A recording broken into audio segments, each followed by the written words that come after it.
Hello. Hello, good morning. Good Or morning, Darren. afternoon or evening, whatever time it is there. I'm great. Thank you very much. It's evening. It's 8 o'clock here, 8 p.m. in Moscow. Wow, talking to Moscow. Yes. How are you, sir? How do you pronounce your name? Uh, Pavel. Pavel? Yes. Pavel. Yes, Darren. Thank you very much. Firstly, I just want to thank you for your time, for this opportunity to talk with you. It's great honor for me to have this kind of interview with you. You are welcome. Thank you, Darren. Hope I can help. Okay. Yeah, my story, Darren. I've knew about you. First time it was like probably 3 years ago. I've searched your site. And now I have opportunity to talk with you in Skype. That's great. And a couple of minutes ago, I watched again your story. Ouch. And it's very inspirational, very funny, very. We'll talk about this. Yes, Darren, thank you again, and we have 30 minutes, so I'll be just about this interview and questions. Firstly, I want to introduce you for our listeners. My name is Pavel Verbnyak, and now we have opportunity to talk with Darren LaCroix. Is that correct? Yes. Yes, and Darren is a keynote speaker, author, and founder of the Humor Institute Incorporations, and producer. And also Darren is the 2001 world champion of public speaker.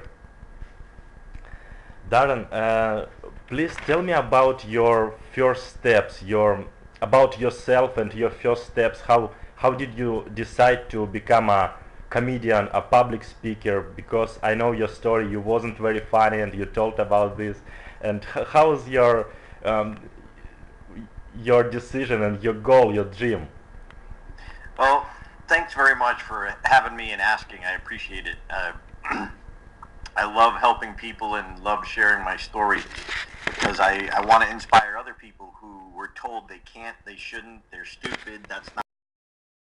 And I used to own a Subway sandwich shop and in Massachusetts, and I loved business. That was my dream. I went to business school, and I was going to own 20 of them, and it just didn't work out that way. I loved business, but I realized I didn't love making sandwiches, and they had opened another Subway shop right down the road from me, and it took all my profits off the top. And one of my friends, one of my buddies, gave me a motivational tape of Brian Tracy, and I was really at the lowest point in my life, and the tape asked a question, or Brian Tracy asked a question on the tape. He said, "What would you dare to dream if you knew you wouldn't fail?"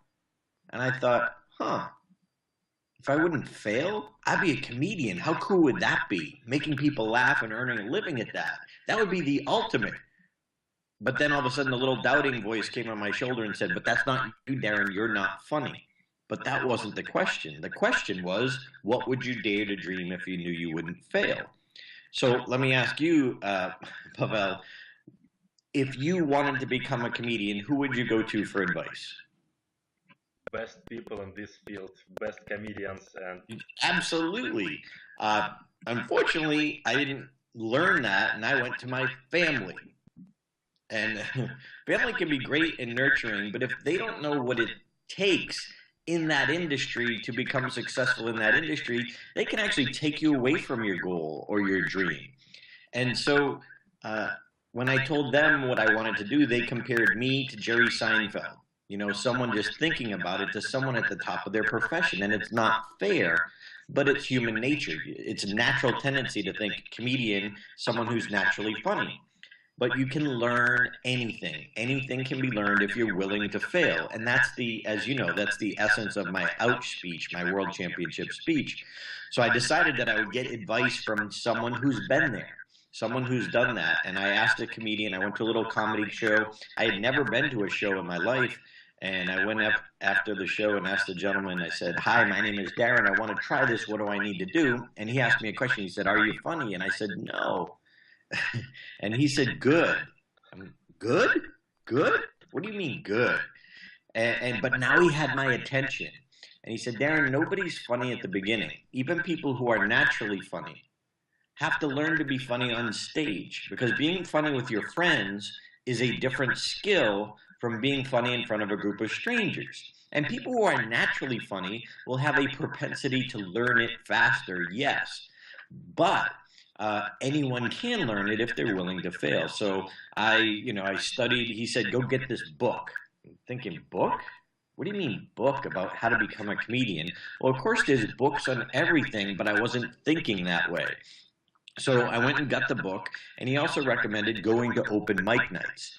So I went and I watched other people go up for their first time, and they were horrible. And I thought, well, I could do that. It inspired me.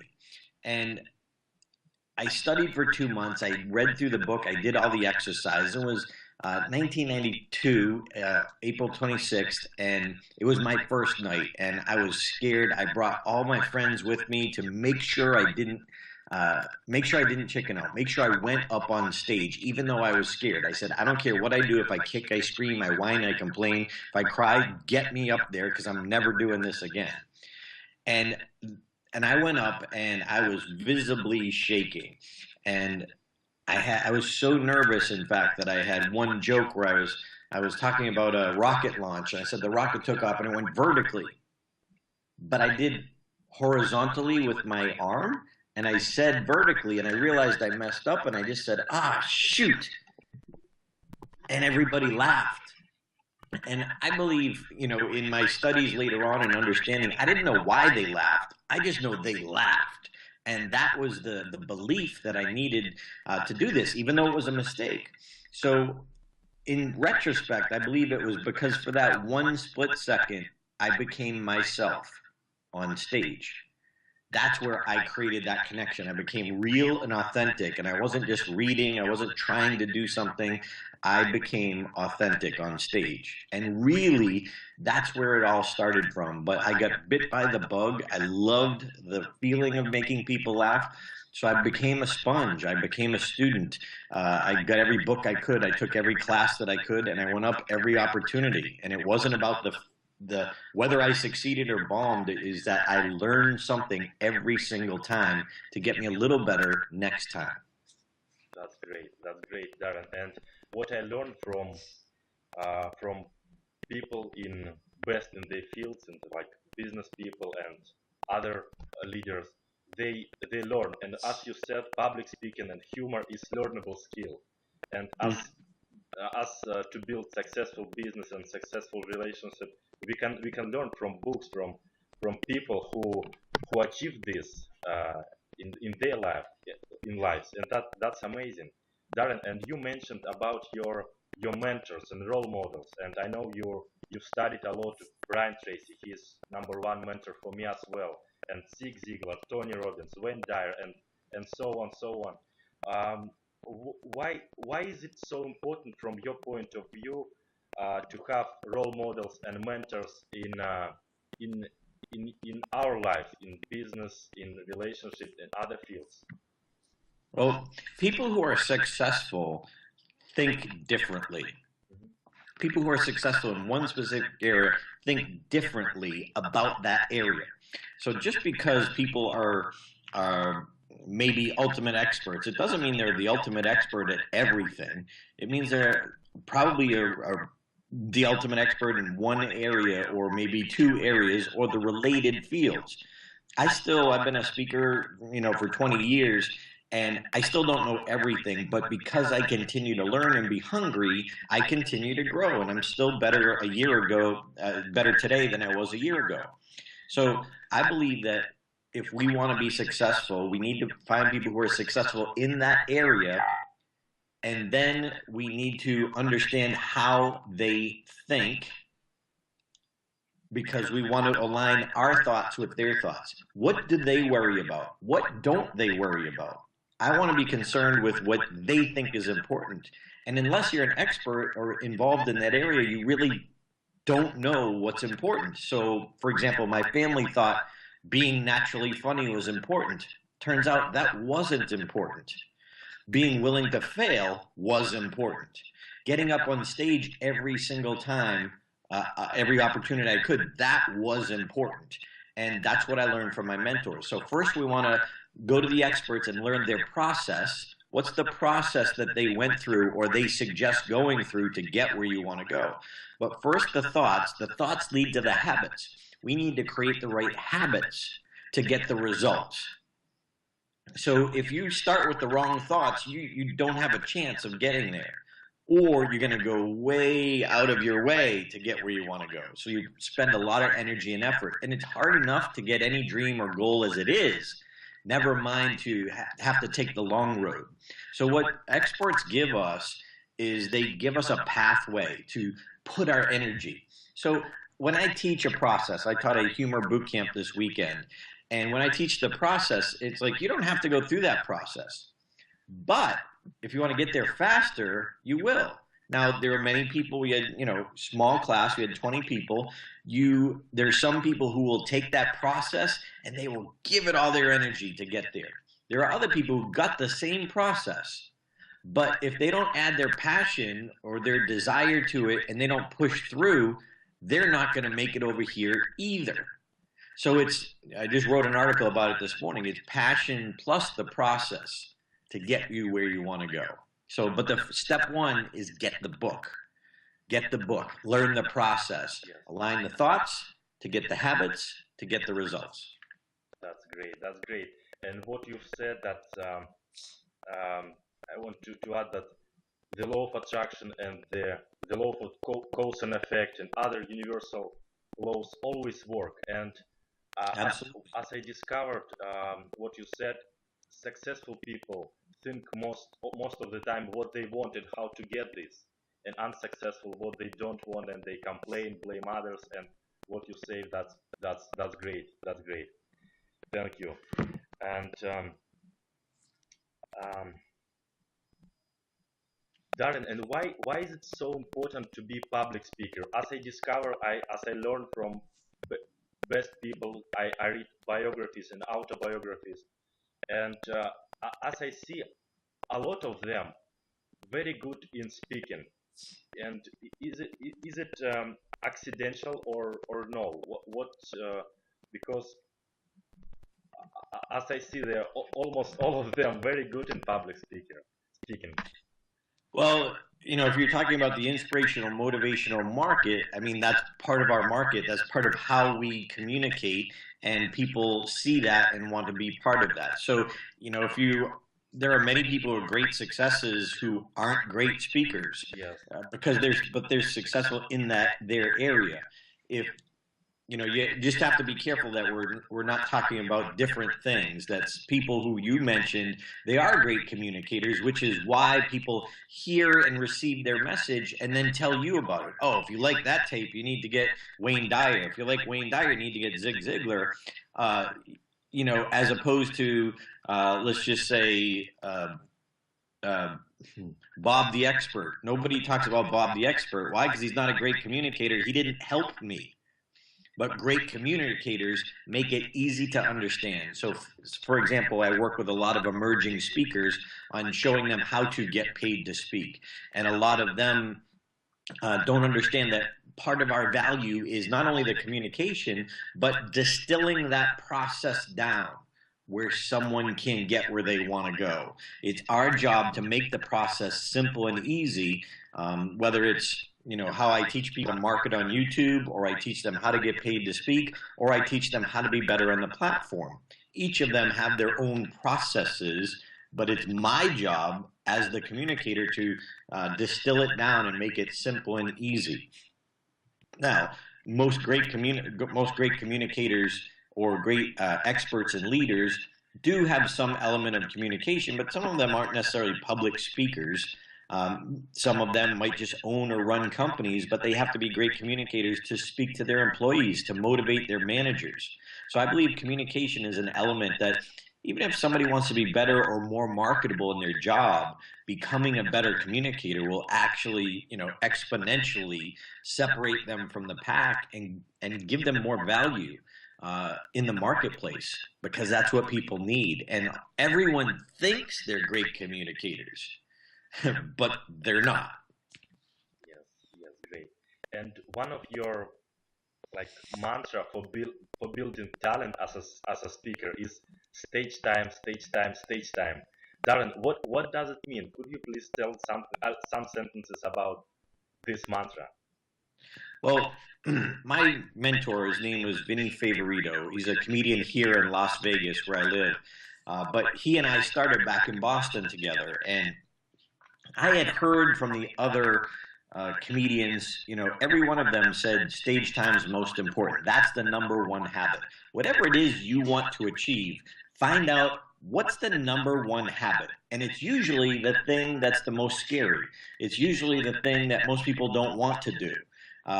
For sales, it's FaceTime, FaceTime, FaceTime. Unless you're talking to a potential customer or client, you could have all the training you want. You're not going to get better at it unless you do it. You can't ride a bike out of a manual. You have to ride the bike. Yeah. So it's a universal principle, but Vinny had cornered me in a back of a comedy club. I was about a year and a half into my career. I always remember that night. And I watched someone who was brand new go up on stage, and he just leveled the audience. He had them in hysterics. And I was doing this for a year and a half. I was taking everybody's advice, and I didn't even come close to getting the results that he got. And I was ready to quit, and I was disgusted. And I said, how do you know who's going to be successful? Because it's his first night. And Vinny said, well, it's very simple. It's whoever keeps going. Sometimes having a great night like that is the worst thing, because now you compare that to the next night, and the next night the crowd might not be as good, you might be off, and now you're thinking you're a failure because you had that high level. So what Vinny said to me next, he said, Darren, I'm going to give you 5 minutes of stage time wherever I play, because I see you're out there and working hard. And I was excited about this. But then he got right in my face and said, but if you ever turn down stage time, I will never help you again.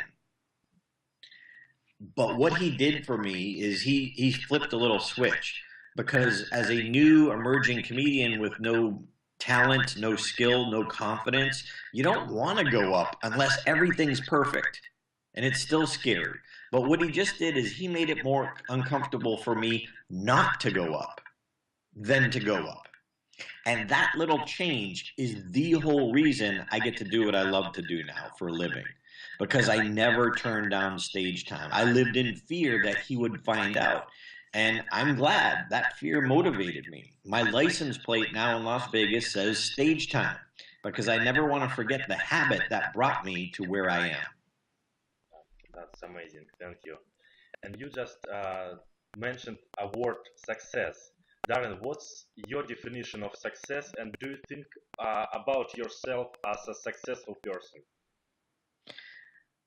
I think everyone has their own definition of success, and I think you, whoever is listening or watching yourself, you need to get clear on what that is, because some people it's money, some people it's fame, and they're always, we talked about this at my church last night, it's like you're always reaching, you always want more. That's not a bad thing, but if you don't appreciate what you have, you'll never be successful. So I think gratitude and appreciation, for me, my definition is part of success. I don't live in a mansion. I have a great little house that I love. I don't have a brand new flashy car. I have a 10-year-old convertible, and I love my little car, but I appreciate it. And I think for me, I've reached a level of success because I remember to appreciate what I do have. It's so easy too. I'm fortunate enough I get to travel the world, and I spoke in the Philippines and India, and I know it's here in the States too, but I see how some people live, and I think, how dare I get mad or frustrated? I have it very, very good. And I think that if you appreciate what you have, you're more likely to get more. But if you're always searching, I think last night the pastor mentioned that there was an article in Fast Company, and they wanted to see how much was enough. Now, I'm quoting this secondhand, so don't quote me on this, but how much money is enough? And they surveyed people who were at different income levels. And I guess what they found out was almost universal, that if you could just earn 23% more, you would feel it was enough. But millionaires said that. People who earn 100,000 said that. People who earn 20,000 said that. They all just think just 23% more. And I think that's telling about, us as human beings in society, that we always want more. And I think it's okay to have more. But for me, success is appreciating what you do have. And people like that. One of my favorite compliments that I get is how real and authentic I am, and how humble I am, which sounds egotistical to say that, but that's what I love, and that's my success. That yes, I had great success in one area. Yes, I love helping other people, but look at other areas of my life. I'm 47. I've never been married. So there are other aspects of my life that aren't perfect, but I'm still okay with that. So I think for me, it's appreciation, but everyone has to look at their own definition, and it's real important. Ask yourself why you have that definition. And if you achieve that, would you then really, really, really be happy? I'm happy. I love my life, and I'm honored that I get to do what I love to do for a living. And I'll still work hard. I'll still want more, but I'm so appreciative of what I do have. Yes, great. And you do a lot of great, useful things, and you help a lot of people. And as I have read some statistic recently, that you make people laugh and smile, and when people smile, it was statistic, I don't remember exactly, but it took a photography of people who smile and who doesn't smile, and after 20 or 30 years or 40, I don't remember exactly, who smile a lot, they lived like 90 years more than who didn't. So you're gonna live till you're about 100, because look at you smiling. Thank you, Darren. And please share some ideas and recommendations with people who want to become great speaker and who want to succeed in life like you are. Well, I think the biggest thing is to be coachable, to be hungry for learning more. Never think you're done. There's a lot of people who think they're great, and I was in that category in 2001. I had been a speaker for 7 years, and I thought I knew a lot about speaking. And when I was competing in the World Championship, I heard of this thing called coaching, and I'm like, what? Well, I didn't know what a coach did or how that worked, and so my first coach told me, well, what I needed to do is write out my speech. And I said, but you don't understand. I don't work that way. That's not my style. And he said, but Darren, if you want me to help you, this is how I help you. And so it was a stretch for me. And when Mark Brown looked at my first version of my speech, Mark was the 1995 world champion. When I handed him my speech, the first version, he looked at it and he said, oh, Darren, we have some work to do. And what was happening was he could see a different perspective. He had been coached at a much higher level than I had ever been coached at or even knew existed. And so he could see in 2 minutes what I couldn't see after 10 years as a speaker. 7 years as a speaker. And so it humbled me, which I needed. I was getting a little too full of myself. So I think humility is good. Hunger is good. Finding a coach. You have to be careful, because sometimes the worst thing you could do is learn from people at your own level. I'm a Toastmaster. I love Toastmasters. But sometimes everything I had learned from other Toastmasters. When I met Mark Brown and he looked at my speech, he gave me the exact opposite advice that other people did, who were well-meaning and really wanted to know. But that's why I go back to what I said originally. We need to find the ultimate experts in whatever our area is and be a sponge and be hungry to them, align our thoughts to create the habits to get the results. So I would say, number one, be coachable.